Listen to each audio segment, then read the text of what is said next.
Students, કેમ છો? મજામાં દીકરાઓ? Good morning.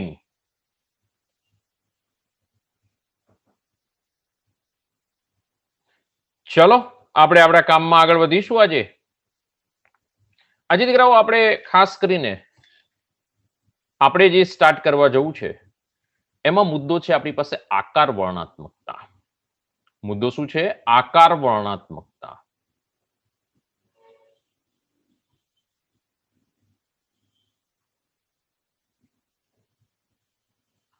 જુઓ, આકાર વર્ણનાત્મકતાની અંદર આપણે જઈએ છીએ, સૌથી પહેલા ધ્યાન રાખજો, આકાર વર્ણનાત્મકતાની અંદર જઈશું તો આપણી પાસેની કન્ડિશન એવી છે દીકરાઓ કે વર્ણનાત્મકતા પહેલા ગઈકાલે આપણે સમજી લીધું. વર્ણનાત્મકતામાં શું હતું કે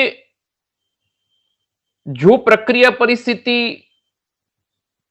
સમાન હોય, પ્રક્રિયા પરિસ્થિતિ સમાન હોય અને એ સમયે જો ઉદ્દીપકની વાત કરીએ તો ઉદ્દીપકની એટલી ક્ષમતા છે કે ચોક્કસ નિપજ તરફ આપણને લઈ જશે. સમજો મારા વસ્તુ, એને વર્ણનાત્મકતા કહેવાય. આકાર વર્ણનાત્મકતા એટલે કે આપણે એવું કહી શકીએ, ધ્યાન રાખજો, એવું કહી શકીએ છીએ કે જો આપણે ખાસ કરીને પ્રક્રિયકને અનુલક્ષીને જઈએ અને નિપજને, તો કે પ્રક્રિયક અને નિપજ બંનેના કદ અને આકાર પર આધારિત રહેશે. પ્લસ જે ઉદ્દીપક છે ને એ ઉદ્દીપકની જે છિદ્ર છે એની સાઈઝ અને એના આકાર પર આધારિત રહેશે. ધ્યાન રાખજો, બે મુદ્દા મુખ્ય આવી ગયા, પ્રક્રિયક અને નિપજનો કદ અને આકાર અને ઉદ્દીપકનું જે છિદ્ર છે, બરોબર છે, એની સાઈઝ અને આકાર પર આધારિત રહેશે. જો આ રીતે આધારિત હશે તો આ પ્રકારના જે ઉદ્દીપકો છે એ આકાર વર્ણનાત્મક પ્રકારની કન્ડિશન આપણને આપશે, જેની અંદર આપણી પાસે છે દીકરાઓ એલ્યુમિનોસિલિકેટ.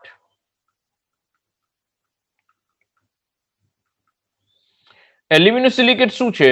તો કે સિલિકેટ જે હોય ને એની અંદર SI નું વિસ્થાપન એલ્યુમિનિયમ વડે કરાવીશું એટલે એલ્યુમિનોસિલિકેટ મળે. બીજું એલ્યુમિનોસિલિકેટ છે કે જે એકચ્યુઅલમાં મધપુડા જેવી રચના ધરાવે. કુદરતી પણ મળશે અને કૃત્રિમ પણ મળશે. ઉદાહરણ તરીકે ઝિયોલાઇટ, જીઓ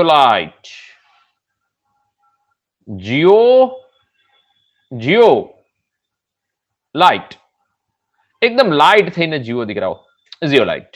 ઓકે દીકરાઓ, એની અંદર કેવું છે કે સામાન્ય રીતે સિલિકેટ લઈએ તો SiO પ્રકારની રચના હશે. એલ્યુમિનિયમ વડે સિલિકોનનું વિસ્થાપન થાય એટલે LiOSi પ્રકારની રચના થશે. એટલે આને સિલિકેટ કહેવાશે, આને સિલિકેટ કહેવાશે અને એલ્યુમિનોસિલિકેટ કહેવાશે.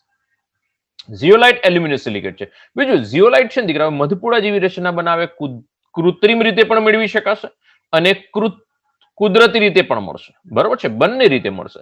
બીજું શું છે કે એમાં ખાસ કરીને ઝિયોલાઇટમાં મધપુડા જેવી રચના છે ને એટલે એમાં છિદ્ર હોય છે, છિદ્રાળુ રચના છે આ પ્રમાણે. હવે પ્રક્રિયક અને નિપજ ધ્યાન રાખજો હો, પ્રક્રિયક અને નિપજ એ બંનેની સાઈઝ એટલી હોવી જોઈએ કે આ છિદ્રની અંદર એ દાખલ થઈ શકવા જોઈએ. અને આ પ્રક્રિયક કે નિપજ જો આ છિદ્રની અંદર દીકરાઓ દાખલ થશે ને તો આ છિદ્રની અંદર દાખલ થતા એ જે પ્રક્રિયાઓ કરે છે એને આકાર વર્ણનાત્મકતા કહેવામાં આવે છે. ખાસ કરીને ઝિયોલાઇટનો ઉપયોગ પાણી જે હાર્ડ વોટર છે એને સોફ્ટ કરવા માટે, એટલે પાણીની અંદર રહેલી હાર્ડનેસને દૂર કરવા માટે, સખ્તાઈ, હાર્ડનેસ એટલે સખ્તાઈને દૂર કરવા માટે આપણે એનો ઉપયોગ કરીએ છીએ સામાન્ય રીતે. બરોબર છે. તો આ દીકરાઓ આપણી પાસે જે આવે છે એ એલ્યુમિનોસિલિકેટની ચર્ચા આપણે કરી, ખાસ કરીને ઝિયોલાઇટની ચર્ચામાં આપણે ગયા છીએ. બીજું ઝિયોલાઇટની ઉપયોગિતા શું છે? તો ઝિયોલાઇટની ઉપયોગિતામાં જઈએ દીકરાઓ. ખાસ કરી છે ને એ વિઘટન પ્રક્રિયાઓ, જેમ કે આપણે એવું કહી શકીએ કે આલ્કોહોલ પ્રકારના સંયોજનો છે, એની અંદર જો ZSM5 ઉમેરવામાં આવે, ZSM5 એ ઝિયોલાઇટનો જ એક પ્રકાર છે, તો એની અંદર પ્રક્રિયા થશે નિર્જલીકરણની, અને એની અંદરથી મિશ્રિત હાઇડ્રોકાર્બન મળશે. શું મળશે? મિશ્રિત હાઇડ્રોકાર્બન મળશે. આ મિશ્રિત હાઇડ્રોકાર્બનમાંથી આપણને ગેસોલિન મળશે. ગેસોલિન એટલે કે પેટ્રોલ. એટલે કે બીજી ઉપયોગિતા એવી પણ કહી શકાય કે ગેસોલિનના ઉત્પાદનમાં પેટ્રોલિયમ પેદાશોના ઉપયોગ માટે આપણે ઝિયોલાઇટનો ઉપયોગ કરી શકીએ છીએ. તો દીકરાઓ, આપણી પાસે આકાર વર્ણનાત્મક ઉદ્દીપન થયું. ફરીથી ધ્યાન રાખજો, આકાર વર્ણનાત્મક ઉદ્દીપનમાં શું છે? પ્રક્રિયક અને નિપજનું જે કદ છે એના આધારિત આપણે ચાલવાનું છે કે પ્રક્રિયક અને નિપજનું કદ શું છે, કેટલું છે. બીજું, ઉદ્દીપકની અંદર છિદ્રની સાઈઝ જોવાની છે અને જે છિદ્ર છે એનો આકાર જોવાનો છે. છિદ્રની સાઈઝ જોવાની છે અને એનો આકાર જોવાનો છે. બીજી વસ્તુ દીકરાઓ ધ્યાન રાખીશું, ખાસ અગત્યની વસ્તુ, કે જો આપણે એલ્યુમિનોસિલિકેટ લઈએ છીએ જેમાં SI છે, જો ખાલી સિલિકેટ લઈએ ને દીકરાઓ તો આવી ગોઠવણી હોય, સમજજો. SiO કોન્સ્ટન્ટ નામ ચાલુ રહેશે. ઓક્સિજન 3 ડાયમેન્શન હોય, 3D ગોઠવણી રહેશે. અહીં પાછું સિલિકોન ઓક્સિજન કોન્સ્ટન્ટ ચાલ્યા કરશે. બરોબર છે. આ પ્રક્રિયા ક્યાંય અટકતી નથી. અને આની અંદર શું થાય? એક સિલિકોન છે નીકળી જાય. ધારો કે અહીંયા આગળ આપણી પાસે 4 સિલિકોન છે, અહીંયા આગળ એક સિલિકોન છે, અહીંયા આગળ એક સિલિકોન છે. આમાંથી એક સિલિકોન જે છે એનું વિસ્થાપન એલ્યુમિનિયમ વડે કરવામાં આવે. ધારો કે આ એક સિલિકોન છે, નીકળી ગયો અહીંથી, અને એની જગ્યાએ જો એલ્યુમિનિયમ દાખલ થઈ જાય તો આને નામ આપવામાં આવે એલ્યુમિનોસિલિકેટ. ઝિયોલાઇટ કંઈક આ રીતની ગોઠવણી ધરાવે છે. મધપુડા જેવી રચના છે, કુદરતી છે, કૃત્રિમ, બંને રીતે બનાવી શકાશે, મેળવી શકાશે. સિલિકોનની અંદર SiO પ્રકારની રચના, એલ્યુમિનિયમ દાખલ થયું, મેં તમને બતાવ્યું અત્યારે હાલ. આ પ્રકારની ગોઠવણી રહેશે. બીજું કે ખાસ કરીને આપણે ઝિયોલાઇટની અંદર પણ છિદ્રોનો જે સાઈઝ છે એ પણ બી જોવાની છે, એનો આકાર પણ જોવાનો છે. ધ્યાન રાખજો, છિદ્રો જે છે એની સાઈઝ અને આકાર બંને જોવાનું છે. બીજું ખાસ કરીને ઝિયોલાઇટનો ઉપયોગ શું છે? તો કે પાણીની સખ્તાઈને દૂર કરવાનો. નેક્સ્ટ મુદ્દામાં આપણે આગળ વધીએ કે એનો મુખ્ય ઉપયોગ તો પાણીની સખ્તાઈ છે એને દૂર કરવાનો. આ ઉપરાંત ગેસોલિનની બનાવટમાં થાય. ધ્યાન રાખજો, પેટ્રોલિયમ પેદાશોની બનાવટમાં થાય. પેટ્રોલિયમ પેદાશોની બનાવટમાં જેમ કે આલ્કોહોલ છે, એમાંથી મારે ગેસોલિન બનાવવું છે તો ZSM5 છે. ધ્યાન રાખજો, ZSM5. તો ZSM5 છે ઝિયોલાઇટનો એક પ્રકાર છે કે જેની અંદર નિર્જલીકરણ કરાવતા મિશ્રિત હાઇડ્રોકાર્બન મળે અને એમાંથી ગેસોલિન આપણને મેળવી શકાશે. તો દીકરાઓ, આ જે થઈ એક સામાન્ય ચર્ચા થઈ ગઈ. કોના માટે થઈ ગઈ આ ચર્ચા? આકાર વર્ણનાત્મક અને ખાસ સ્પેશિયલી ઝિયોલાઇટ માટે. બરોબર છે. અહીંયા આગળ એક વખત ફરીથી ધ્યાન રાખશો દીકરાઓ, આકાર વર્ણનાત્મકમાં માટે એક વખત સ્ક્રીનશોટ લઈ લો, પછી આપણે નવા મુદ્દામાં આગળ વધીએ. ઓકે, ચાલો લઈ લીધો સ્ક્રીનશોટ.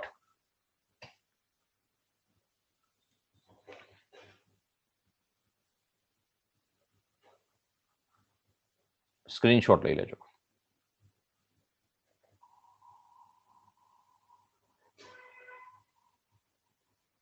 ઓકે, ચાલો તો નેક્સ્ટ મુદ્દામાં આગળ વધીશું.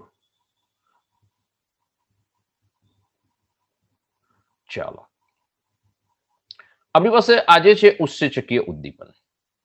ઉત્સેચકીય ઉદ્દીપનની અંદર દીકરાઓ જોઈએ ને,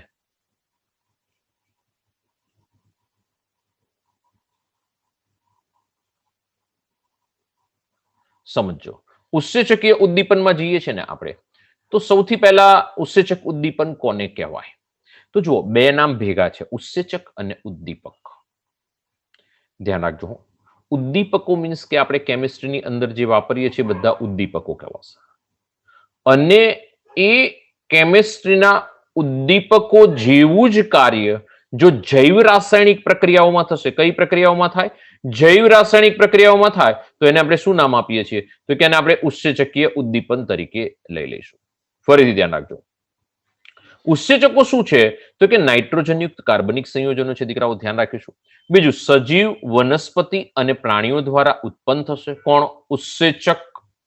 ધ્યાન રાખજો, ઉત્સેચક કોના દ્વારા ઉત્પન્ન થઈ રહ્યા છે તો કે ઉત્સેચક જે છે એ વનસ્પતિ દ્વારા અને પ્રાણીઓ દ્વારા આપણને ઉત્પન્ન થતા જોવા મળશે.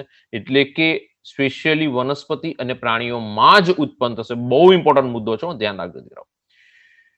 ઉચ્ચ આણ્વીય દળ, બહુ જ ઊંચું આણ્વીય દળ ધરાવતા એ પ્રોટીન છે. હવે એકચ્યુઅલમાં તમને કહી દઉં પ્રોટીન શેના બનેલા હોય તો એક સિમ્પલ વસ્તુ ધ્યાન રાખજો દીકરાઓ, એમિનો એસિડ. એમિનો અને એસિડ. એમિનો એટલે NH2 સમૂહ હોય અને એસિડ એટલે કે કાર્બોક્સિલિક એસિડ સમૂહ હોય. આ એમિનો એસિડના ઘણા બધા અણુઓ ભેગા થાય ને દીકરાઓ એટલે પેપ્ટાઇડ બને. બરોબર છે. અને એ પેપ્ટાઇડનો આગળ જતા ઉપયોગ થાય ને એટલે ઘણા બધા પેપ્ટાઇડ જોડાય ને ત્યારે પ્રોટીનની રચના થશે. પ્રોટીન એ બહુ જ મોટો અણુ છે, વિરાટ અણુ છે. બરોબર છે. એટલે એનું આણ્વીય દળ પણ લાખોમાં હોય છે. ઘણી બધી વખત તો લાખો શબ્દ કરતા ઓછો પડે છે, કરોડોમાં પણ જોવા મળે છે.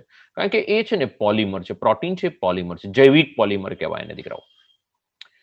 બીજું કે પાણી સાથે એક કલીલમય દ્રાવણ આપશે. બહુ જ ઇમ્પોર્ટન્ટ મુદ્દો.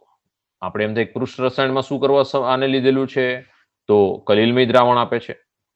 સામાન્ય રીતે એમ થાય સર પ્રોટીન કલીલમય દ્રાવણ, તો દીકરા હું તમને એક ઉદાહરણ આપીશ. ઈંડાનો જે અંદરનો ભાગ છે એટલે બહારનું જે સખત પડ છે ને તૂટી જાય, પછી અંદરનો જે ભાગ છે કે જેની અંદર પ્રોટીન હોય છે એને જો પાણીમાં એક વખત નાખીને ચેક કરશો તો તમને ખ્યાલ આવશે કે એની અંદર આપણને કલીલીય દ્રાવણ જોવા મળશે. બરોબર છે. બીજું, તે ઘણા અસરકારક ઉદ્દીપકો છે. એવું કહેવાય છે ઉત્સેચકો છે ને દીકરાઓ બહુ જ ઓછી માત્રામાં આપણા શરીરની અંદર જોવા મળે અને એનું કાર્ય બહુ જ મોટું હોય. સમજો મારા શબ્દો, માત્રા ઓછી હોય પણ કાર્ય ખૂબ મોટું હોય.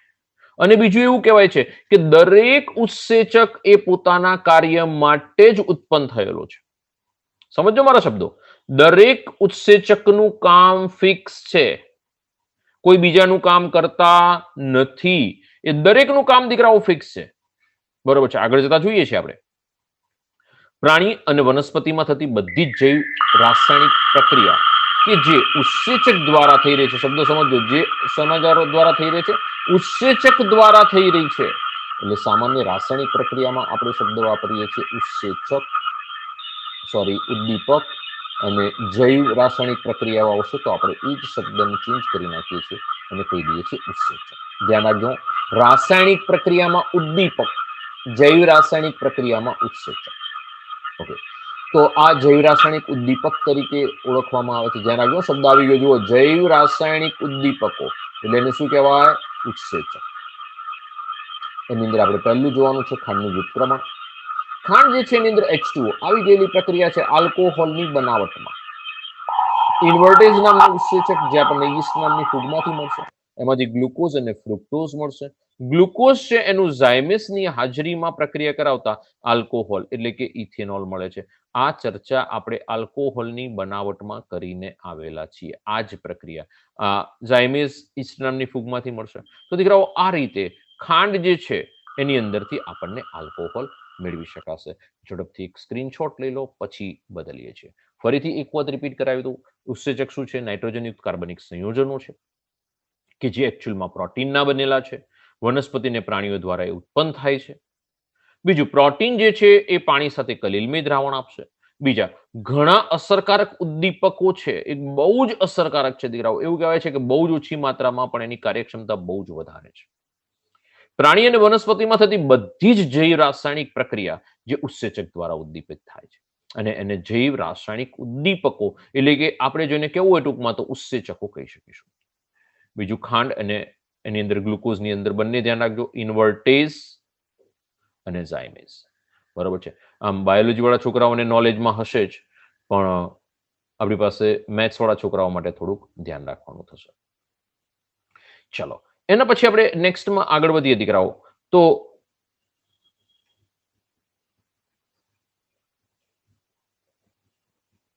સ્ટાર્ચ. સ્ટાર્ચમાંથી માલ્ટોઝ બનાવવા માટે ડાયાસ્ટેજ નામના ઉત્સેચકનો ઉપયોગ થાય છે. કુદરતી રીતે તમે કે હું કોઈ કરવા નથી બેસતા, આ કુદરતે બનાવેલી ઘટના છે. આપણે ઘણી બધી વખત કહીએ છીએ ને, ભગવાન શું કરે છે, કુદરત શું કરે છે, તો આ કુદરતની રચના છે દીકરાઓ, કે ડાયાસ્ટેજ વડે જ સ્ટાર્ચનું માલ્ટોઝમાં રૂપાંતરણ થશે, બીજા કોઈ ઉત્સેચક વડે નહીં. તમે વિચારો, બરોબર છે. એટલે ડાયાસ્ટેજ વડે જ, એટલે ડાયાસ્ટેજને જે કામ સોંપવામાં આવ્યું છે કે ભાઈ સ્ટાર્ચનું તારે માલ્ટોઝમાં રૂપાંતર કરવા. જો ડાયાસ્ટેજ ન હોય તો આ પ્રક્રિયા કોઈ નહીં કરી શકે. ઓકે, બહુ જ ઇમ્પોર્ટન્ટ હો. દરેક ઉત્સેચકમાં દરેકનું કાર્ય દરેક ઉત્સેચક કરી રહ્યો છે. માલ્ટોઝ માંથી ગ્લુકોઝ બનાવવા માટે, કે જેની અંદર આપણે શેનો ઉપયોગ કરી રહ્યા છીએ, માલ્ટેઝનો ઉપયોગ કરી રહ્યા છીએ, કે જેની અંદર માલ્ટોઝ જે છે એની અંદરથી ગ્લુકોઝ બને છે. માલ્ટોઝમાંથી શું બને છે? ગ્લુકોઝ બને છે. કયા ઉત્સેચકની હાજરીમાં? માલ્ટેઝની હાજરીમાં. બીજી વસ્તુ દીકરાઓ ધ્યાન રાખજો કે યુરિયા છે એની અંદરથી એમોનિયા બનાવવા માટે યુરેઝ નામનો ઉત્સેચકનો, યુરિયા તમે સમજો, માલ્ટોઝ માલ્ટેઝ, યુરિયા યુરેઝ, એટલે કે ઉત્સેચકો છે ને એના નામના પાછળ એઝ લગાડવામાં આવે છે.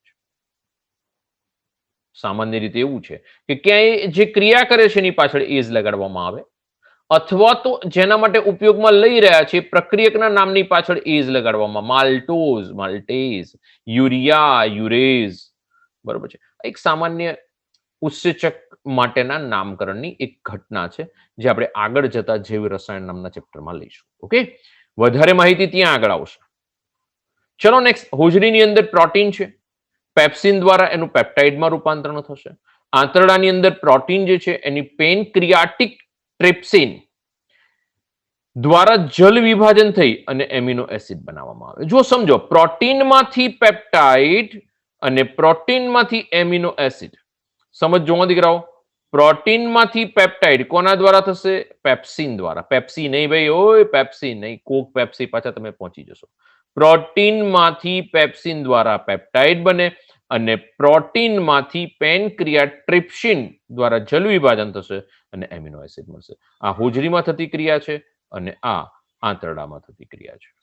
ઓકે, ફટાફટ એક સ્ક્રીનશોટ લઈ લો, પછી નવા મુદ્દામાં આગળ વધીએ. ચાલો,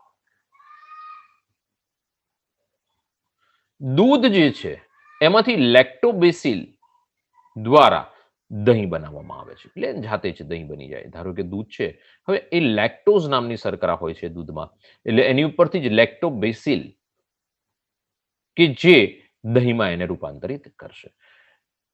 શેની અંદરથી કયો ઉત્સેચક મળે છે? તો ઈસ્ટની અંદરથી, ઈસ્ટ જે છે એની અંદરથી આપણને ઇન્વર્ટેઝ, ઝાયમેઝ અને માલ્ટેઝ મળે. ઈસ્ટ નામની ફૂગ છે એમાંથી. સોયાબીન છે એમાંથી આપણને યુરેઝ મળશે અને માલ્ટ છે એમાંથી ડાયાસ્ટેજ મળશે. સમજો તમે, ઈસ્ટની અંદરથી ઇન્વર્ટેઝ મળશે, ઝાયમેઝ મળશે, માલ્ટેઝ મળશે. સોયાબીનની અંદરથી યુરેઝ મળશે અને માલ્ટમાંથી ડાયાસ્ટેજ મળશે. તો આ કોની પ્રાપ્તિ ક્યાંથી થાય છે એ પણ બી આપણે ધ્યાનમાં રાખવી પડશે. બરોબર છે. ચાલો, તો ફટાફટ એક સ્ક્રીનશોટ થઈ જાય તો 7 મુદ્દા પૂર્ણ થાય. નવા મુદ્દામાં આગળ વધીએ એ પહેલા થોડું કોન્સન્ટ્રેટ કરજો. બરોબર છે. ફટાફટ એક સ્ક્રીનશોટ લઈ લેશો. બરોબર છે, સ્ક્રીનશોટ લઈ લેશો. લઈ લીધો? કમ્પ્લીટ. ચાલો, નેક્સ્ટ મુદ્દામાં આપણે આગળ વધીએ છીએ. હવે છે દીકરાઓ ઉત્સેચક ઉદ્દીપનની લાક્ષણિકતાઓ.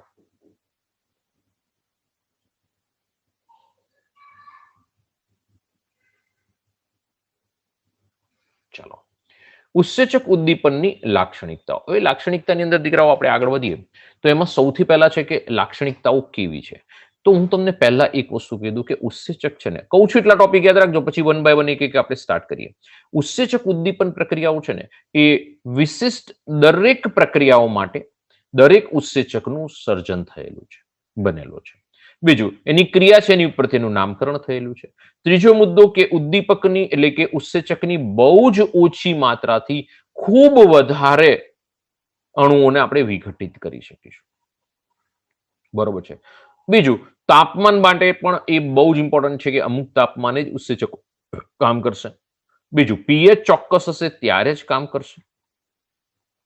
જેમ આપણે ઉત્સેચકની અંદર એક કે જે ઉત્સેચકની હાજરીમાં કેટલાક પદાર્થો એવા હતા એના વેગમાં વધારો કરે, કેટલાક પદાર્થો એવા હતા એના વેગમાં ઘટાડો કરે. જે ઘટાડો કરતા હતા એને આપણે નામ આપ્યું હતું. શું નામ આપ્યું હતું? વિષ.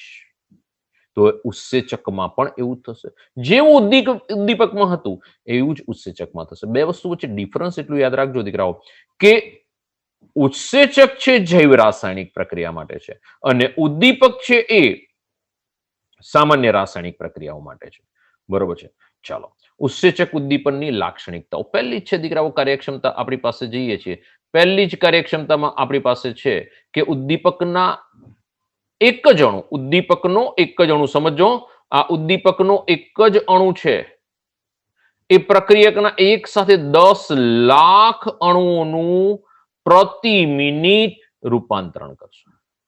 ધ્યાન રાખજો, એક જ ઉદ્દીપકનો અણુ ઉત્સેચકના 10 લાખ પ્રક્રિયકના 10 લાખ અણુઓ જે છે ને એનું શું કરશે તો કે એનું રૂપાંતરણ કરશે પ્રતિ મિનિટ. પાછું પ્રતિ મિનિટ એટલે તમે વિચારો કે એની વેગ કેટલો બધો વધારે છે. પ્રતિ મિનિટ 10 લાખ અણુઓ એટલે એની કાર્યક્ષમતા પણ ખૂબ વધારે છે. બરોબર છે. તો આ એક મુદ્દો ધ્યાન રાખીશું. બીજું છે ઉચ્ચતમ વિશિષ્ટ સ્વભાવ. મેં તમને હમણાં કીધું હતું એ કે ઉત્સેચક આપેલ પ્રક્રિયા માટે વિશિષ્ટ છે. મેં તમને પહેલા કીધું કે દરેક પ્રક્રિયા માટે વિશિષ્ટ ઉત્સેચકની રચના કુદરતે કરેલી છે. એક ઉત્સેચક એક કરતા વધુ પ્રક્રિયા ઉદ્દીપિત ન કરી શકે. ધ્યાન રાખજો, આપી કે એક જ ઉત્સેચક છે એક કરતા વધારે પ્રક્રિયા તો કે શક્ય છે નથી. બરોબર છે. યુરિયાના જળ વિભાજન માટે યુરેઝનો જ ઉપયોગ થાય, બીજા કોઈ ઉત્સેચકનો ઉપયોગ ન થાય. અથવા તો એવું કહી શકાય કે યુરેઝનો ઉપયોગ બીજી કોઈ પ્રક્રિયામાં થાય ન થાય. એ ત્યાં ઉપયોગી જ નહીં બને દીકરાઓ. વસ્તુ સમજો. બરોબર છે. ચલો નેક્સ્ટ ત્રીજા મુદ્દામાં આગળ વધીએ. અનુકૂળ તાપમાન, ઉચ્ચતમ સક્રિયતા. એટલે સમજો કે અમુક તાપમાને એ ઉત્સેચક છે એની કાર્યક્ષમતા ખૂબ વધારે હશે. જો અહીંયા આગળ આપેલું છે કે અમુક ચોક્કસ તાપમાને ઉત્સેચક જે છે એની પ્રક્રિયાનો વેગ મહત્તમ કરે છે. આ તાપમાનને શું કહેવામાં આવે છે? અનુકૂળ તાપમાન કહેવામાં આવે છે. ફરીથી અમુક ચોક્કસ તાપમાને, કયા તાપમાને? 298 થી 300 કેલ્વિન તાપમાને જઈશું. એ માનવ શરીર માટે એ તાપમાન છે 310 કેલ્વિન, કે જે યોગ્ય તાપમાન છે ને એ તાપમાને શું થઈ રહ્યું છે? એ તાપમાને શું થઈ રહ્યું છે તો કે એ તાપમાને 310 કેલ્વિન તાપમાને ઉત્સેચક જે છે ને એ મહત્તમ કાર્યક્ષમતા ધરાવે છે. ઉત્સેચક શું કરે છે? મહત્તમ કાર્યક્ષમતા ધરાવે છે, મહત્તમ વેગ ધરાવશે, ઝડપથી પ્રક્રિયા કરશે. બરોબર છે. તો આ એક ધ્યાનમાં રાખશો. ચલો ફટાફટ એક સ્ક્રીનશોટ લેશો. હું સાઈડ પર જતો રહું. 2 જ મિનિટ દીકરાઓ. અરે લો ને ભાઈ, લો આ બાજુ જતો રહો. 1 નંબર ખાલી દબાશે. લો, લઈ લીધો સ્ક્રીનશોટ. ઓકે, આગળ વધીશું. હવે એકદમ સરળ મુદ્દાઓ છે આજના. થિયોરિટિકલ મુદ્દાઓ છે, એકદમ સરળ છે. ચલો, અનુકૂળ પીએચ. અનુકૂળ પીએચ શું કહેવા માંગે છે કે ચોક્કસ પીએચ મૂલ્ય હશે ને દીકરાઓ, ચોક્કસ પીએચ મૂલ્ય. સમજો મારી વસ્તુ.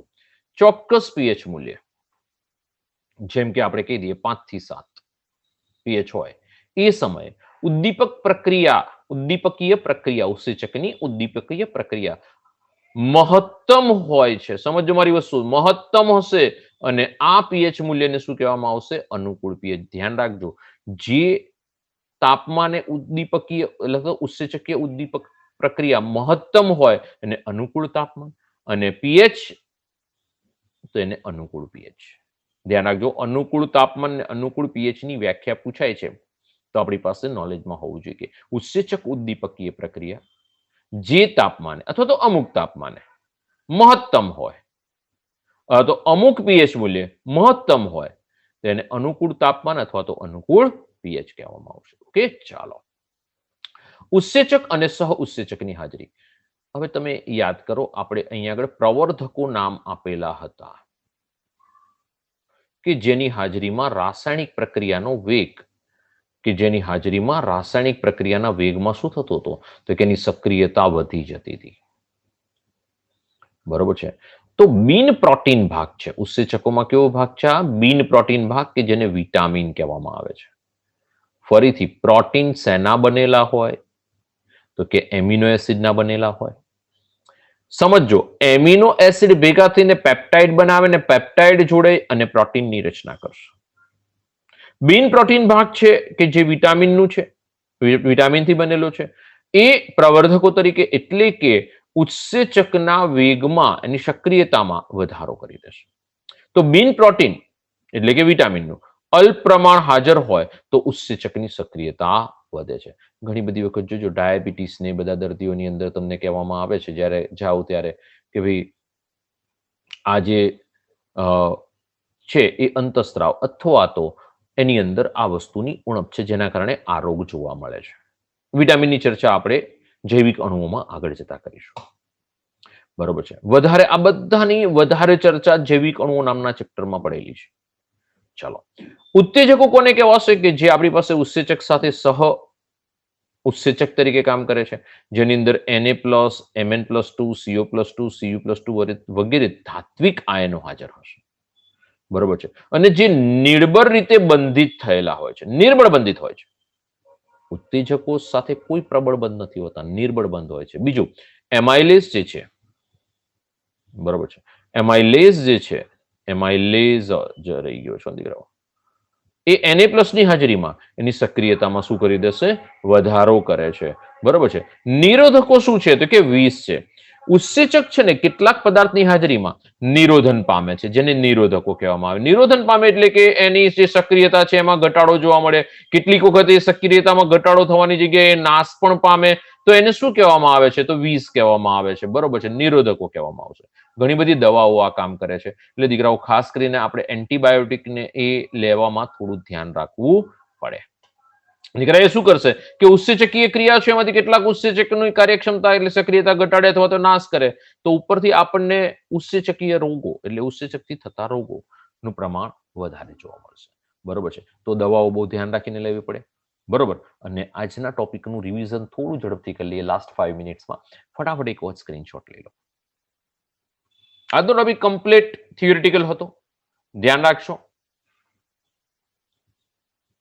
ચલો દીકરાઓ, પહેલું આકાર વર્ણનાત્મક લઈ લઈએ.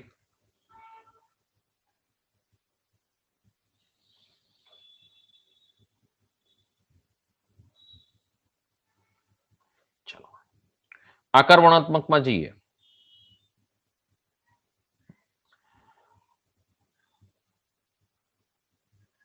એની અંદર ધ્યાન રાખજો કે પ્રક્રિયક અને નિપજ એના કદ અને આકાર પર આપણે આધારિત રહીશું.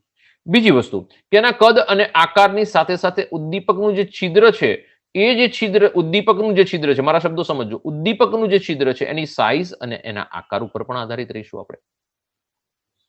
બીજી વસ્તુ કે એલ્યુમિનોસિલિકેટ એના સારા ઉદાહરણો છે. એલ્યુમિનોસિલિકેટની અંદર પણ આપણે સ્પેશિયલી આગળ વધીએ છીએ તો એની અંદર આપણી પાસે એલ્યુમિનોસિલિકેટમાં પણ છે ઝિયોલાઇટ. બરોબર છે. મધપુડા જેવી રચના બનાવે છે. કુદરતી જોવા મળશે, કૃત્રિમ પણ મળશે. બરોબર છે. જટિલ રચના હોય. સિલિકોન, ઓક્સિજન સિલિકોન જે આપણને સિલિકેટમાં જોવા મળશે. એની અંદર શું થશે તો કે એની અંદર શું થશે તો કે એલ્યુમિનિયમ વડે સિલિકોનનું વિસ્થાપન થાય અને એલ્યુમિનોસિલિકેટ મળશે. બરોબર છે. જેની અંદર પ્રક્રિયકની સાઇઝ આપણે ધ્યાનમાં રાખીશું, નિપજની સાઇઝ ધ્યાન રાખજો, સાઇઝ અને આકાર બંને ધ્યાનમાં રાખીશું. અને આ રીતે જે મળશે એને આકાર વર્ણનાત્મકતા કહેવામાં આવશે. પાણીની હાર્ડનેસને દૂર કરીશું, સખ્તાઈને દૂર કરીશું, એ માટે ઉપયોગમાં લેવાય છે. આ ઉપરાંત આલ્કોહોલ જે છે એટલે કે પેટ્રોલિયમ પેદાશોની બનાવટ માટે પણ ઉપયોગી છે. ZSM5 જે છે ઝિયોલાઇટનો એક પ્રકાર જ છે કે જે નિર્જલીકરણ કરી આલ્કોહોલમાંથી મિશ્રિત હાઇડ્રોકાર્બન બનાવે. HC એટલે હાઇડ્રોકાર્બન, ધ્યાન રાખજો દીકરાઓ. HC એટલે મેં ટૂંકમાં લખ્યું છે હાઇડ્રોકાર્બન, અને એમાંથી આપણને શું મળી જશે? ગેસોલિન મળશે. તો આકાર વર્ણનાત્મક ઉદ્દીપન આપણું પૂર્ણ થાય. હવે નેક્સ્ટ મુદ્દામાં આગળ વધીએ. ઉત્સેચકીય ઉદ્દીપન. ઉત્સેચકીય ઉદ્દીપનની અંદર જઈએ દીકરાઓ તો ઉત્સેચકીય ઉદ્દીપનની અંદર ધ્યાન રાખજો, ફરીથી થોડું ઝડપ રાખજો, કોન્સન્ટ્રેશનથી સમજજો. નાઇટ્રોજનિક કાર્બનની સંયોજનો છે. સજીવ, વનસ્પતિ અને પ્રાણીઓ બંનેમાં જોવા મળશે. ઉચ્ચ આણ્વીય દળ ધરાવે છે. પ્રોટીન જે પાણી સાથે કલીલમય દ્રાવણ આપશે. ઘણા બધા અસરકારક ઉદ્દીપકો છે. પ્રાણીઓ અને વનસ્પતિમાં થતી બધી જ જૈવ રાસાયણિક ઉત્સેચકીય પ્રક્રિયાઓ કે જે ઉદ્દીપિત થાય છે એને જૈવ રાસાયણિક ઉદ્દીપકો કહેવામાં આવશે. સુક્રોઝ એટલે કે ખાંડ, સુક્રોઝ પણ કહી શકાશે. ધ્યાન રાખજો, સુક્રોઝ કહી શકો અથવા ખાંડ કહી શકો. સુક્રોઝનું વ્યુત્ક્રમણ અથવા તો ખાંડનું વ્યુત્ક્રમણ.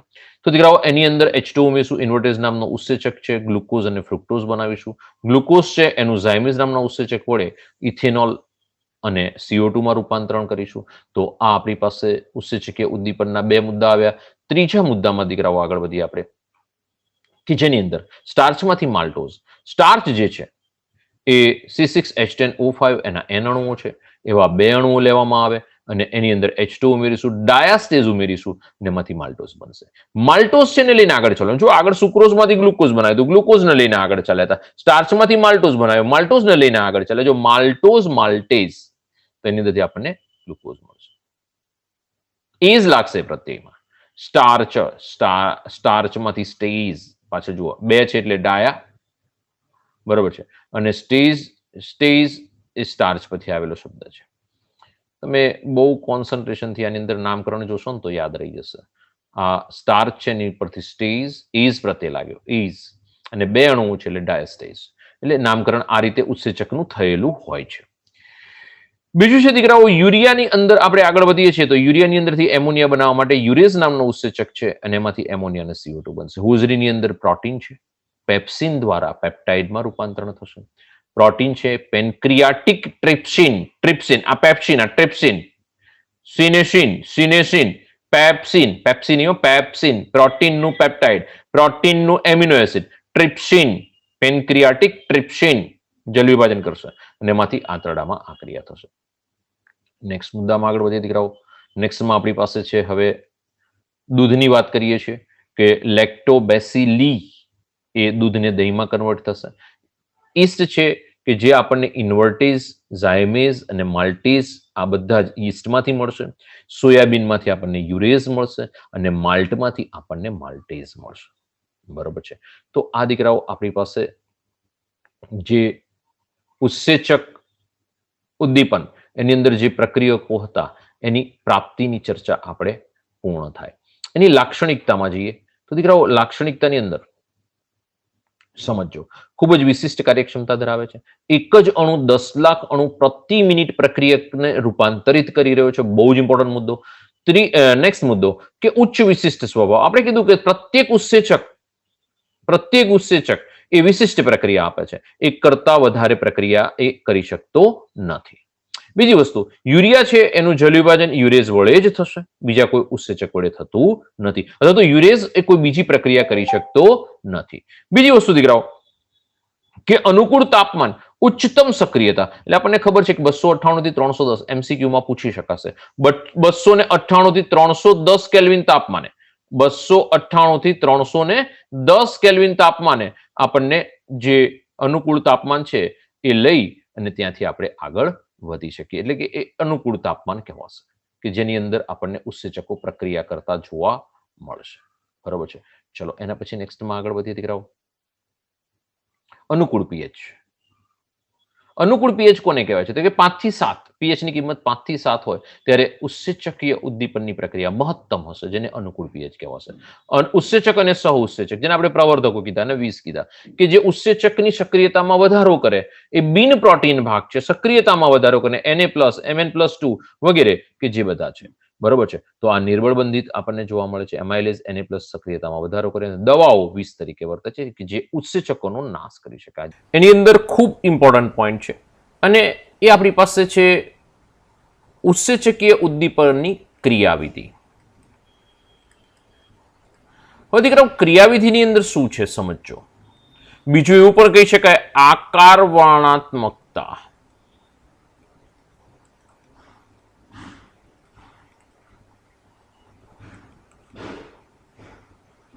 કોની? ઉત્સેચકોની. હો, ધ્યાન રાખજો, શબ્દ છે ઉત્સેચકો. જે જૈવ રાસાયણિક પ્રક્રિયાની અંદર દીકરાઓ, જૈવ રાસાયણિક પ્રક્રિયાઓ જે થઈ રહી છે એની અંદર જે ઉત્સેચકો છે ને એ ઉત્સેચકોને આપણે ઉદ્દીપક તરીકે ઓળખીશું. સામાન્ય રાસાયણિક પ્રક્રિયાની અંદર ઉત્સેચક કહીએ છીએ, બાકી આપણે એને શું કહી રહ્યા છે? ઉદ્દીપક તરીકે લઈ લઈશું. બીજી વસ્તુ દીકરાઓ કે એનો અણુભાર છે ને 15,000 થી લઈ લો ને તો લગભગ 1 લાખની આસપાસનો રહેશે. કોનો? ઉત્સેચકોનો અણુભાર. સમજો. નેક્સ્ટ મુદ્દો, એ રાસાયણિક પ્રક્રિયાનો વેગ છે ને એ 10⁸ થી 10⁸ થી 10⁻²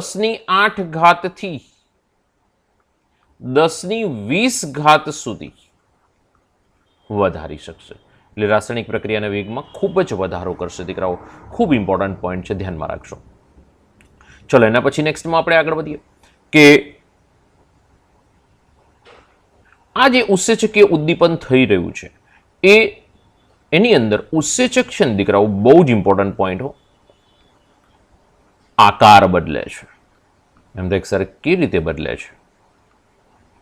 આપણે આગળ કીધું છે કે દરેક ઉત્સેચક માટે કાર્ય ફિક્સ છે. એનું કાર્ય છે ને ચોક્કસ હોય છે. એનું કાર્ય કોઈ દિવસ બદલાય નહીં. કોઈ એક ઉત્સેચક બે કામ ન કરી શકે. જેમ કે યુરિયાનું પાચન યુરેઝ જ કરી શકે, બીજો કોઈ ઉત્સેચક એ કામ કરી શકતો નથી. બરોબર છે? તો દીકરાઓ એ આપણા માટે ફિક્સ છે.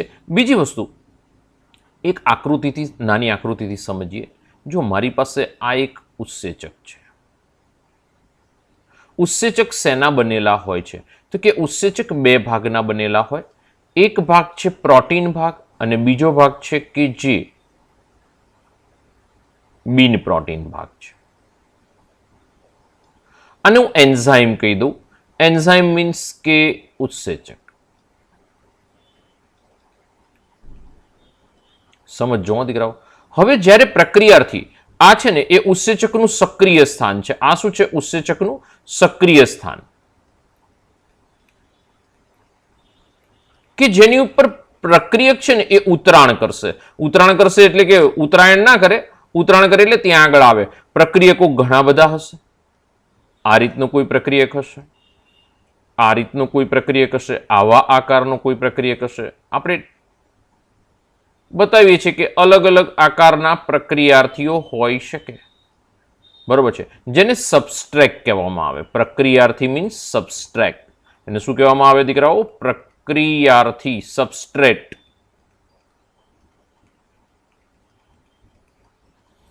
આ જે પ્રક્રિયાર્થી છે ને એમાં યોગ્ય પ્રક્રિયાર્થી એ આના પર ઉતરાણ કરશે. દેખ સાહેબ, ઉતરાણ એટલે કે આ જે સક્રિય સ્થાન છે ને ત્યાં આગળ આવશે, ત્યાં આગળ પ્રક્રિયા માટે ગોઠવાશે. તો દીકરાઓ આ ઈ છે એન્ઝાઇમ, આ છે એસ, કે જે આપણે પ્રક્રિયાર્થી કહી રહ્યા છીએ. રેડ કલરથી બતાવી દઉં એટલે બે અલગ પડશે, એસ અને આ છે એ ઈ. બરોબર છે? એન્ઝાઇમ અને સબસ્ટ્રેટ. હવે દીકરાઓ આગળ વધીએ. હવે યોગ્ય પ્રક્રિયાર્થી આપણને મળી ગયો છે. કે યોગ્ય પ્રક્રિયાર્થી કોણ છે? તો કે હા, યોગ્ય પ્રક્રિયાર્થી આ જે આપણી પાસે એક પ્રક્રિયક છે, બીજો પ્રક્રિયક છે, ત્રીજો પ્રક્રિયક છે, ચોથો છે. તો આપણને ખબર છે કે આનો જે આકાર છે ને એવો જ આકાર પ્રક્રિયકનો હોવો જોઈએ. તો જ પ્રક્રિયક. હવે બે ગોળવાળા છે એની ઉપર ઉતરાણ નહીં કરી શકે, કારણ કે એક ભાગ છે રાઉન્ડ છે, બીજો સ્ક્વેર છે. તો આની પાસે પ્રક્રિયાર્થી એવો જ ગોઠવાશે, એક રાઉન્ડ અને એક સ્ક્વેર વાળો. બરોબર છે? એટલે યોગ્ય પ્રક્રિયાર્થી જ એના પર ઉતરાણ કરશે, બાકી કોઈ બીજો પ્રક્રિયાર્થી એની ઉપર ઉતરાણ કરી શકશે નહીં. ધ્યાન રાખજો દીકરાઓ. ચાલો આપણે આકારથી દોરવા પ્રયત્ન કરીએ છીએ. ચોપડીની અંદર તાળાકુચીના ઉદાહરણ વડે સમજાવેલું છે. આપણે અહીંયા આગળ થોડોક ભાગ અલગ લઈને ચાલીએ છીએ. આ જુઓ, પ્રક્રિયાર્થીએ સક્રિય સ્થાન ઉપર ઉતરાણ કરી દીધું. આ પ્રક્રિયાર્થી શું થઈ ગયું? એની સાથે આવી ગયો એના સક્રિય સ્થાન પર. આ શું બની ગયું? તો કે ઈ એન્ઝાઇમનો અને એસ પ્રક્રિયાર્થીનો. તો ઈએસ, કે જેને આપણે મધ્યસ્થી નિપજ કહી દઈશું. મધ્યસ્થી નિપજ. બીજું દીકરાઓ અહીંથી આગળ વધે. જો આ પ્રક્રિયા પ્રતિવર્તી છે. હવે આગળ પ્રક્રિયા વધશે. gives. જો તમે ઉત્સેચકે આકાર બદલ્યો છે, ઉત્સેચક શું બદલી રહ્યો છે? આકાર બદલે છે. એટલે આપણે એને શું કહી રહ્યા છે? આકાર વર્ણનાત્મકતા. હવે ઉત્સેચક આપણને ફરી પાછો મૂળ સ્વરૂપે પરત મળી જશે.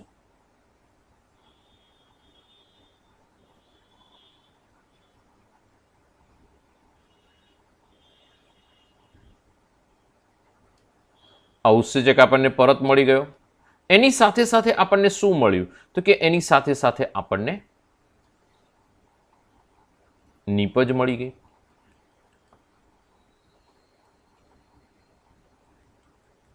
આ પ્રોડક્ટ મળી. તો અહીંયા આગળ ઈ ને પી બંને અલગ થઈ જશે, પ્રોડક્ટ અલગ નીકળી જશે, એન્ઝાઇમ અલગ રહી જશે. તો દીકરાઓ આ જે પ્રક્રિયા થઈને આને બહુ જ સારી રીતે સમજવાની જરૂર છે. પહેલા હતો એન્ઝાઇમ, એન્ઝાઇમનું આ સક્રિય સ્થાન, એન્ઝાઇમના સક્રિય સ્થાન ઉપર પ્રક્રિયકે શું કર્યું? ઉતરાણ કર્યું. ત્યાં આગળ એણે પ્રક્રિયા કરી, મધ્યવર્તી સંયોજન બનાવ્યું અથવા મધ્યસ્થી નીપજ બનાવી. આ જે મધ્યવર્તી સંયોજન છે આગળ વધ્યું, એમાંથી એન્ઝાઇમ પાછો મળી ગયો અને નીપજ આપણને મુક્ત થતી મળશે. બીજી એક વસ્તુ દીકરાઓ ધ્યાન રાખજો કે ઉત્સેચક શેના બનેલા છે? તો ઉત્સેચક બે ભાગના બનેલા છે. એક છે પ્રોટીન ભાગ અને બીજો છે બિન પ્રોટીન ભાગ. બિન પ્રોટીન ભાગને સહ ઉત્સેચક એટલે કે પ્રવર્ધક કહેવામાં આવે છે. બીજું નામ શું છે? સહ ઉત્સેચક. બરોબર છે. પ્રોટીન છે કે જે ઉત્સેચક તરીકે વર્તશે. ઘણા બધા છોકરાઓ ક્વેશ્ચન લઈને આવે છે કે સર એકલો પ્રોટીન હોય તો પ્રક્રિયા કરી શકશે? ના દીકરાઓ, એકલો પ્રોટીન હશે ને તો એ નિષ્ક્રિય છે. સમજો, એકલો બિન પ્રોટીન ભાગ પણ નિષ્ક્રિય છે, પરંતુ આ બંને ભેગા થાય ને એટલે સક્રિય થઈ જશે. એટલે બંનેને એકબીજા સાથે હોવું જરૂરી છે. બિન પ્રોટીન ભાગ તરીકે કોણ આવી શકે? ધ્યાન રાખજો, જો બિન પ્રોટીન ભાગ તરીકે આપણે લેવો હોય તો બિન પ્રોટીન ભાગ તરીકે કાર્બનિક પદાર્થો આવી શકે.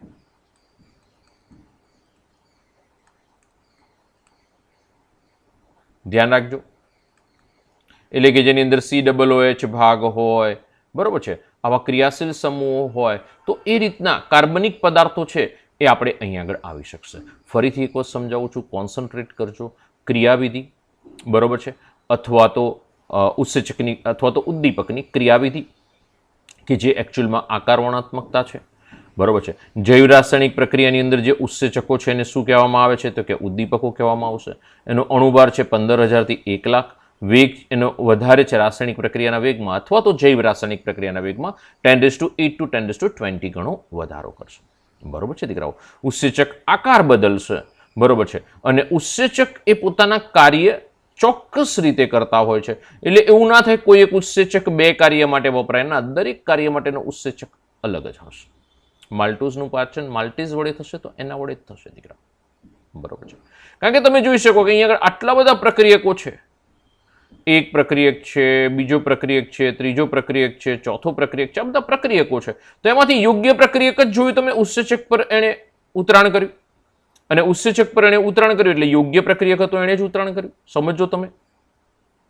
એનાથી એણે મધ્યવર્તી નીપજ બનાવી અને એ બનાવ્યા બાદ એની અંદરથી નીપજ અને એન્ઝાઇમ છે અલગ થઈ ગયા. બરોબર છે. અહીંયા આગળ તમે જોઈ શકો છો કે ઉત્સેચકે આકાર બદલેલો છે. ઉત્સેચક શેના બનેલા છે? તો કે ઉત્સેચક પ્રોટીન, બિન પ્રોટીન ભાગના બનેલા છે. પ્રોટીન ભાગ જેને ઉત્સેચક તરીકે ઓળખીશું આપણે કે ઉત્સેચક ભાગ છે, સક્રિય ભાગ છે, એકલો હશે તો નિષ્ક્રિય હશે. આ જે બિન પ્રોટીન ભાગ છે જેને પ્રવર્ધક કહેવામાં આવે છે કે જે નિષ્ક્રિય હોય, એકલો હોય ત્યારે, પણ આ બંને જ્યારે એકબીજા સાથે હાજર હશે ત્યારે સક્રિય ભાગ તરીકે વર્તશે. બિન પ્રોટીન ભાગની અંદર આપણી પાસે કાર્બનિક પદાર્થો રહેશે. બરોબર છે દીકરાઓ. તો આ આપણી પાસે ખૂબ જ ઇમ્પોર્ટન્ટ પોઈન્ટ આવ્યો અને આ તમે એક સ્ક્રીનશોટ લઈ લો. પછી આપણે નવા મુદ્દામાં દીકરાઓ આગળ વધીએ. લઈ લીધો સ્ક્રીનશોટ? ચલો ચલો ચલો ચલો જલ્દી કરશો.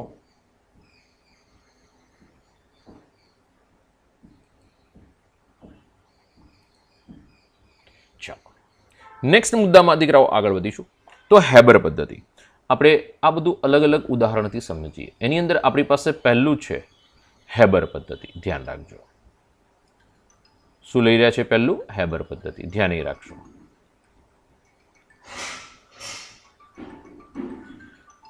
હેબર પદ્ધતિમાં એમોનિયાનું ઉત્પાદન છે. તો એની અંદર N2+3H2 એમોનિયા લઈ લેશું દીકરાઓ, બરોબર છે, જેની અંદર Fe ઉદ્દીપક તરીકે લઈશું, મોલિબ્લેડનમ છે એ પ્રવર્ધક તરીકે લઈશું. ટેમ્પરેચર આપણે લઈ રહ્યા છે એનું 723 થી 773 કેલ્વિન, બરોબર છે, 723 થી 773 કેલ્વિન. અહીં આગળ જે છે મુખ્ય ભાગ સમજો. Fe શું છે તો કે Fe છે એ ઉદ્દીપક છે, સમજો ભાઈ. Fe છે ઉદ્દીપક છે, મોલિબ્ડેનમ છે એ પ્રવર્ધક છે.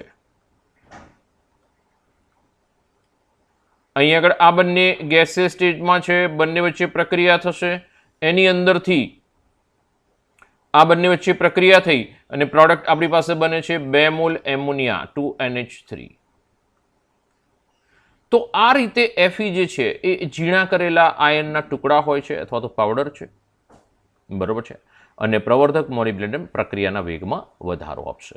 બીજી વસ્તુ, હાલના સંજોગોમાં દીકરાઓ જોવા જઈએ ને, હાલના સંજોગોમાં, તો આ પ્રક્રિયાની અંદર ખાસ કરીને આયન ઓક્સાઇડનો ઉપયોગ થઈ શકે છે.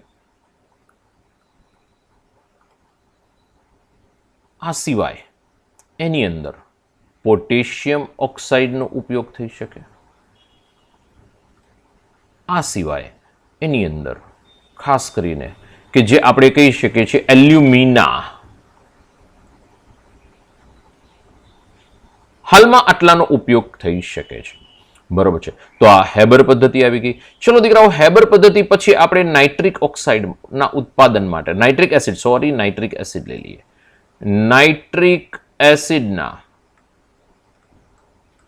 ઉત્પાદન માટેની એ છે ઓસ્વાલ્ડની પદ્ધતિ.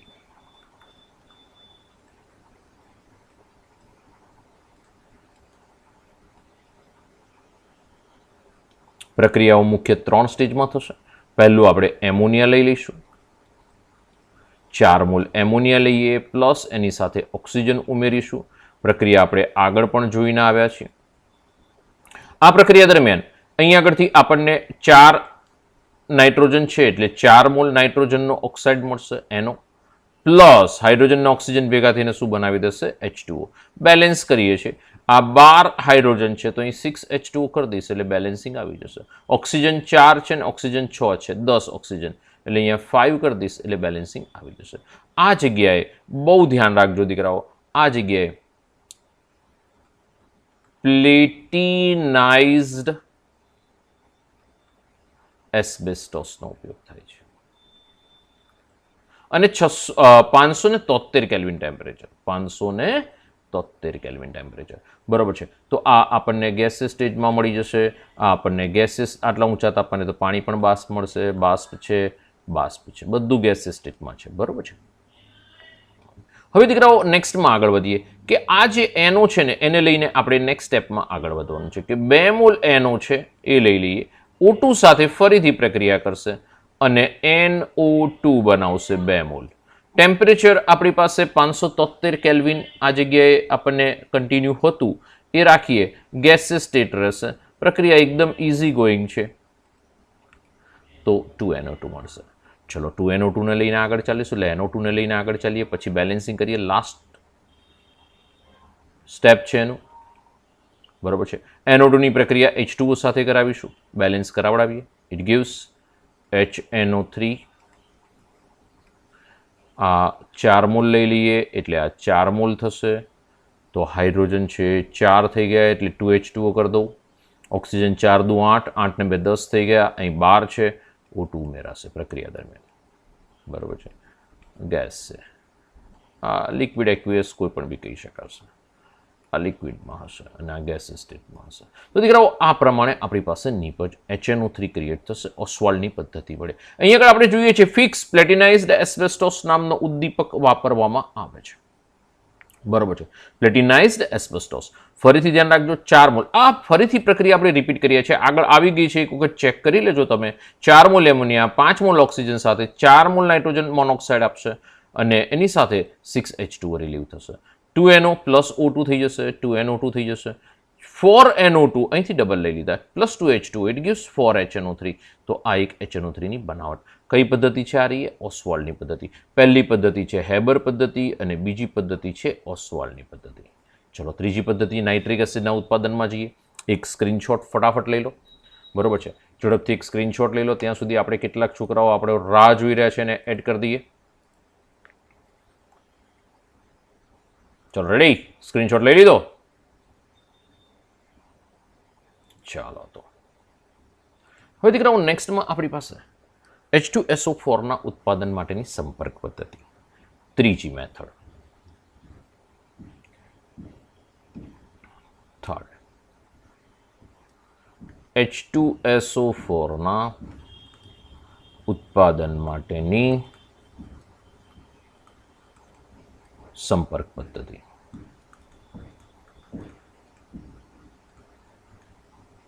હવે દીકરાઓ H2SO4 ના ઉત્પાદન માટેની સંપર્ક પદ્ધતિમાં જઈએ તો એમાં સૌથી પહેલા SO2 છે, એની અંદર O2 ઉમેરીશું.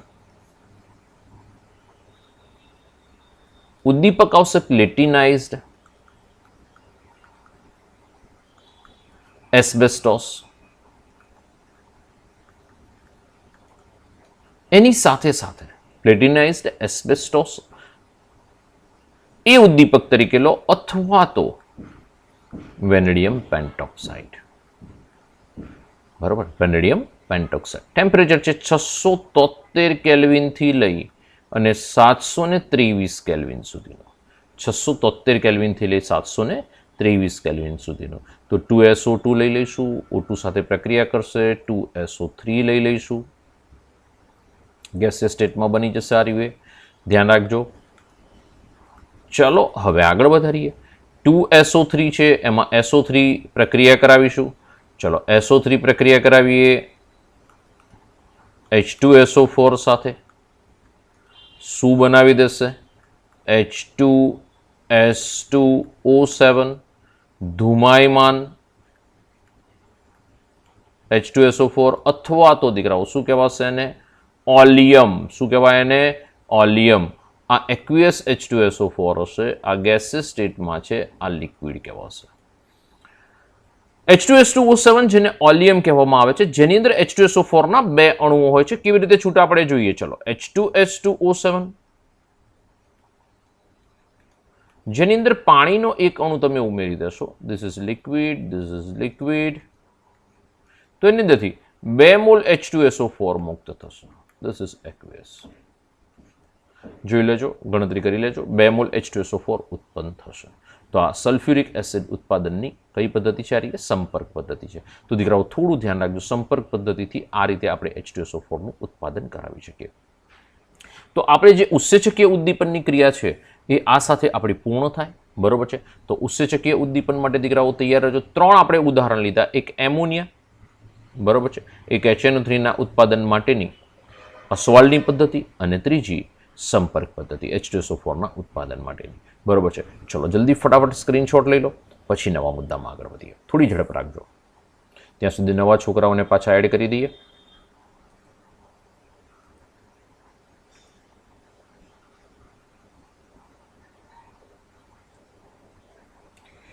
ચલો ભાઈ, રેડી? હવે આપણે એક નાનો મુદ્દો બાકી રહે છે દીકરાઓ, કે આપણી આસપાસ ચોપાસ કલીલ, આપણી આસપાસ રહેલું કલીલ, ક્યાં ક્યાં આપણને કલીલ જોવા મળે છે? એક નાનો મુદ્દો બાકી છે આપણે, કે જે બેક સાઈડ પર હતો. બરોબર છે, સૌથી લાસ્ટમાં છે, અને આ પૂર્ણ કરીશું એટલે સાથે આપણું ચેપ્ટર પૂર્ણ થશે. થિયોરિટિકલ મુદ્દો છે. આપણે રેગ્યુલર રૂટીનમાં કલીલની અંદર બધા જ ઉદાહરણોને બધું જ લઈ લીધું છે, છતાં રિપીટેશન કરી લઈએ. જો રોજિંદા જીવનમાં આપણા સંપર્કમાં આવીએ છીએ, મોટાભાગના પદાર્થો કલીલ સ્વરૂપમાં જોવા મળશે. બીજી વસ્તુ, કલીલના ઉદાહરણોની અંદર જઈએ દીકરાઓ તો ખોરાકમાં જોવા મળશે, વસ્ત્રો, લાકડાનું ફર્નિચર, વર્તમાનપત્રો, ઘર. તો આ કલીલના ઉદાહરણો છે, ઘણા બધા એક્ઝામ્પલ્સ છે. કલીલના ઉદાહરણોમાં જઈએ દીકરાઓ તો આકાશનો વાદળી રંગ છે. એકચ્યુઅલમાં શું છે? પાણી સાથે છે ને ધૂળના રજકણો જે હવામાં વિલંબિત થયેલા હોય છે. ધ્યાન રાખજો હું, ધૂળના રજકણો જે હવામાં વિલંબિત થયેલા હોય, અને એનું શું થાય છે? પ્રકાશ દ્વારા પ્રકિરણન થાય છે. આપણે પ્રકિરણની ઘટના જોઈને આવ્યા છે. આપણી આંખ સુધી પહોંચે ને ત્યારે એ આપણને વાદળી રંગના દેખાય છે. આકાશની અંદર જે આપણે આકાશનો વાદળી રંગ છે, બહુ જ વૈજ્ઞાનિક કારણ પૂછેલા છે, એટલે ધ્યાન રાખજો. ખૂબ ઇમ્પોર્ટન્ટ ટોપિક છે દીકરાઓ, કે આકાશનો વાદળી રંગ કોને આભારી છે? તો ધ્યાન રાખજો, આ કારણસર આપણને આકાશમાં વાદળી રંગ જોવા મળે છે. બીજા મુદ્દાની અંદર દીકરાઓ આપણે આગળ વધીએ છીએ. બરોબર, ચાલો. ગાઢ ધુમ્મસ. તો ગાઢ ધુમ્મસની અંદર આપણે અથવા તો ધુમ્મસ મોર્નિંગની અંદર આપણને ખ્યાલ છે કે ઝાકળ બિંદુઓ જોવા મળે છે. બરોબર છે. આકાશની અંદર આપણે જ્યારે સવારે બહાર નીકળતા હોઈએ, એકદમ ખાસ કરીને હિલ સ્ટેશન પર ને એના પર જતા હોઈએ, શિયાળામાં હોઈએ, તો આપણને ત્યાં આગળ ભેજના રજકણો જોવા મળશે, ભેજના કણો જોવા મળશે. અને એ સપાટી પર શું જોવા મળે છે? તો કે સપાટી પર એ સંઘનનની પ્રક્રિયા કરે અને ઝીણા અને સૂક્ષ્મ બિંદુઓ એ રચના કરશે. બરોબર છે. ધૂળના રજકણો અંદર હાજર હોય છે અને ઝાકળ બિંદુથી બરોબર છે જોવા મળશે. આ સૂક્ષ્મ બિંદુઓ સ્વભાવમાં કલીલ હોવાથી તે ધુમ્મસ અથવા તો ગાઢ ધુમ્મસના સ્વરૂપે હોય છે. તો દીકરાઓ મોર્નિંગમાં આપણને આ રીતના એટમોસ્ફિયર જોવા મળતા હોય છે, જે આપણને બાજુમાં બતાવેલા છે કે આ રીતે આપણને ધુમ્મસ અથવા તો ગાઢ ધુમ્મસ જોવા મળતા હોય છે. ચલો નેક્સ્ટ મુદ્દામાં આગળ વધીએ. વાદળ એકચ્યુઅલમાં એરોસોલ છે. બીજું, ઉપરના વાતાવરણમાં સંઘનના કારણે પાણીનું કલીલમી સૂક્ષ્મ બિંદુઓ કદમાં જ્યાં સુધી વરસાદના સ્વરૂપમાં નીચે ન આવે ત્યાં સુધી મોટા થતા જાય છે. બરોબર છે. અને ઘણીવાર બે વિરોધી વીજભારવાળા, એટલે પોઝિટિવ એક નેગેટિવ, એવા બે વિરોધી વીજભારવાળા વાદળો મળે ને ત્યારે વરસાદ રચે છે. એરોપ્લેન દ્વારા વાદળ પર વીજભારની વિરુદ્ધ વીજભારવાળા સોલને અથવા વીજભારિત રેતીનો છંટકાવ કરવાથી વરસાદ, કૃત્રિમ વરસાદ મળી શકશે. તો દીકરાઓ કૃત્રિમ વરસાદ આ રીતે સ્ક્રીનશોટ સાથે સાથે લેતા રહેજો. બરોબર છે. ચલો નેક્સ્ટ મુદ્દામાં આગળ વધીએ. લઈ લીધું સ્ક્રીનશોટ. ખાદ્ય પદાર્થો. ખાદ્ય પદાર્થોની અંદર દૂધ, માખણ, હલવો, આઈસ્ક્રીમ, ફળો વગેરે બાજુની આકૃતિમાં બતાવેલા છે. ધ્યાન રાખજો. આ સિવાય લોહીની અંદર, તો લોહીની અંદર દીકરાઓ ખાસ ધ્યાન રાખજો, લોહી આલ્યુમિનોઇડ પદાર્થનું કલીલમય દ્રાવણ છે. બીજું ફટકડી છે અને ફેરિક ક્લોરાઇડ, ક્ષેરિક નહીં, ફેરિક ક્લોરાઇડ લોહીના સ્ત્રાવને રોકવાની ક્રિયા, લોહીનું સ્કંદન કરે છે. અંદરની સ્કંદન, પ્રિન્ટિંગ મિસ્ટેક છે. શું કરે છે? સ્કંદન કરે છે. અને લોહીને વધુ પડતું વહેતું રોકશે અને ત્યાં આગળ ગઠ્ઠો કરી નાખશે. બરોબર છે. લોહી વધારે વહી ના જાય. ક્યાંય કોઈ જગ્યાએ વાગ્યું હોય તો ડૉક્ટર તરત જો ક્યાં આપણને ફટકડી, ઘણી બધી વખત જોજો ગામડાની અંદર શું, ગામડાની અંદર આ વસ્તુ હોય છે કે કોઈ જગ્યાએ ક્યાંય દાઢી કરતા, ખાસ કરીને આપણે જે મિત્રો હોય ને કે જે ખાસ કરીને ત્યાં આગળ વાણંદનું કામ કરતા હોય ગામડામાં, તો લોહી નીકળે ને તો એ તરત જ ફટકડી લગાડી દેતા હોય છે જગ્યાએ. એટલે એ ત્યાં આગળ લોહી ગંઠાવાની ક્રિયા થઈ જશે. અથવા તો ડૉક્ટર હશે તો મોટો ઘા હશે તો ફેરિક ક્લોરાઇડનો ઉપયોગ ત્યાં આગળ કરશે. બરાબર છે દીકરાઓ? આ રીતે લોહી ગંઠાઈ જશે. ઓકે દીકરાઓ? ચાલો નેક્સ્ટમાં. જમીનની અંદર, ફળદ્રુપ જમીનની અંદર આપણને ખાસ કલીલ સ્વભાવ જોવા મળશે. બીજું, મૃદુવેર સંરક્ષક કલીલ તરીકે વર્તે છે અને એના સ્વભાવના કારણે જમીનની અંદર ભેજ અને પોષક તત્વોનું અધિશોષણ કરે છે. ધ્યાન રાખજો, તમે જે પણ બી ખાતર નાખો છો એનું અધિશોષણ થાય છે, ઉપરની સપાટી પર રહેશે. ભેજ અને પોષક તત્વોનું શું કરશે? અધિશોષણ થશે. મુખ ત્રિકોણની રચના, ખાસ નદીનું પાણી જ્યારે માટીનું કલીલમય દ્રાવણ છે અને જ્યારે દરિયામાં દાખલ થશે ત્યારે દરિયાની અંદર કેવા છે? અસંખ્ય વિદ્યુત વિભાજ્ય છે દીકરાઓ. અને નદીનું પાણી દરિયાને મળશે ને ત્યારે આ જે વિદ્યુત વિભાજ્ય છે એ માટીના કલીલ દ્રાવણનું શું કરશે? સ્કંદન કરે છે. તો દીકરાઓ અહીં ધ્યાન રાખજો, સ્કંદન છે. સ્કંદન. સ્ક્રીનશોટ એક લઈ લેજો. ચલો, કલીલના અનુપ્રયોગો. તો કલીલના વિશાળ ઉપયોગ ઉદ્યોગોમાં થશે. એમાં ખાસ કરીને આપણે જે વિદ્યુતીય અવક્ષેપણ છે ને એમાં કોટ્રેલ બહુ જ ઇમ્પોર્ટન્ટ છે. કોટ્રેલ ખૂબ ઇમ્પોર્ટન્ટ છે. તો ધ્યાન રાખજો દીકરાઓ. આ રીતે શું થાય છે કે ધુમાડો હવામાં કાર્બન, આર્સેનિક સંયોજનો, ધૂળ વગેરે ધરાવતું કલીલમય દ્રાવણ છે. ધુમાડો શું થાય છે કે ચીમનીમાંથી જ્યારે બહાર નીકળે ને ત્યારે આ બધું જ લઈને બહાર નીકળશે, એટલે પ્રદૂષણની માત્રામાં વધારો કરે છે. જ્યારે ચીમનીની બહાર આ રીતે કોટ્રેલ લગાડી દેવામાં આવે તો ધુમાડો અહીંથી દાખલ થશે. અહીં આગળ વિરુદ્ધ વીજભાર ધરાવતો બહુ જ ઊંચો વિદ્યુત પ્રવાહ હશે, લગભગ 30,000 વોલ્ટ કે એનાથી વધારે. એના કારણે શું થાય છે કે કાર્બન કણો એ મુક્ત થશે અને બાકીનો જે ભાગ છે ને અહીં આગળ રખિયા તરીકે જમા થશે, એટલે કે એ દહન પામી અને નીચેની તરફ રાખ તરીકે આપણને અવક્ષેપિત થતો જોવા મળશે. બરોબર છે. અને અવક્ષેપકને કોટ્રેલ અવક્ષેપક તરીકે ઓળખવામાં આવે છે. ચલો, પીવાના પાણીનું શુદ્ધિકરણ. પીવાના પાણીના શુદ્ધિકરણ માટે જઈએ છીએ તો ઘણીવાર નિલંબિત અશુદ્ધિઓ ધરાવતું હોય છે, એટલે એની અંદર અશુદ્ધિ હાજર હોય છે. ફટકડી ઉમેરવામાં આવે. ફટકડીનું ઇમ્પોર્ટન્ટ છે. આપણે ગામડાની અંદર તો ખાસ જો ઘરની અંદર આપણે ટેન્ક હોય, વોટર ટેન્ક, તેમાં શુદ્ધ કરવું હોય પાણી તો ફટકડી નાખી દે છે, એટલે અશુદ્ધિઓ બધી નીચે બેસી જતી હોય છે. એક સામાન્ય આ આપણી ક્રિયા છે. બરોબર છે. મોટાભાગની ઔષધિઓ સ્વભાવે કલીલમય છે. બીજું દીકરાઓ, ઉદાહરણ તરીકે આપણે લઈએ તો આર્ગીરોલ સિલ્વર સોલ છે. તેનો ઉપયોગ આંખના મલમ એટલે કે લોશન તરીકે કરવામાં આવે છે. આંખની અંદર જે લોશન લગાવવાનું આવે ને એમાં કરવામાં આવે છે. અને એન્ટીમની કાલાઝારની સારવારમાં વપરાય છે. બરોબર છે. ખાસ ધ્યાન રાખજો. કલીલમય ગોલ્ડ અંતસ્નાયુવી ઇન્જેક્શનમાં વપરાય છે. મિલ્ક ઓફ મેગ્નેશિયમ જે પાયસ છે, બહુ જ ઘણી બધી વખત પૂછાયેલું છે કોમ્પિટિટિવમાં કે મિલ્ક ઓફ મેગ્નેશિયમ ખાલી જગ્યા છે તો એ પાયસ છે. ધ્યાન રાખજો. તે હોજરીની ગરબડ માટે વપરાય છે. હોજરીમાં કંઈ ગરબડ હોય તો એના માટે વપરાય છે. બીજું, કલીલમય ઔષધિઓ વધુ અસરકારક હોય કારણ કે તે વિશાળ સપાટી અને ક્ષેત્ર હોય છે, તેથી તેઓ સહેલાઈથી પરિપાચન કરી શકે છે. બીજું દીકરાઓ, ચર્મ શોધન. પ્રાણીઓના ચર્મ સ્વભાવે કલીલ હોય છે.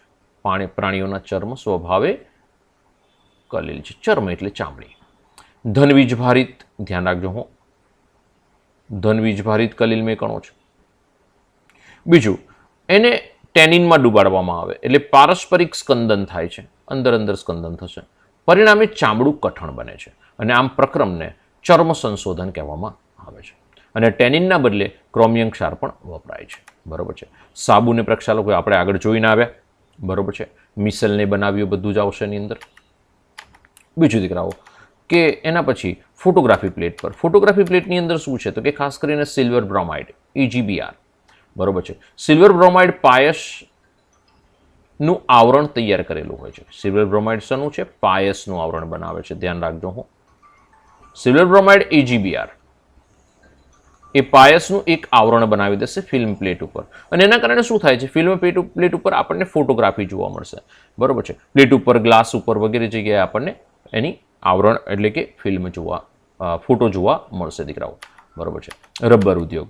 રબર ઉદ્યોગની અંદર લેટેક્સ રબર આગળ જતા આવશે. આપણે પોલિમર ભણીશું ત્યાં આગળ. રબર લેટેક્સ એક કલીલમય દ્રાવણ છે જે ઋણભારીય છે. ધ્યાન રાખજો હો, દરેકના વીજભાર, લેટેક્સનો વીજભાર ખાલી જગ્યા કલીલ છે, ઋણભારીય કલીલ રહેશે. રબરને ક્ષીરના સ્કંદનથી મેળવવામાં આવે છે. બીજું, ઔદ્યોગિક નિપજો. રંગ, શાહી, સંશ્લેષિત પ્લાસ્ટિક, રબર, ગ્રેફાઇટ, ઊંજણ, સિમેન્ટ વગેરે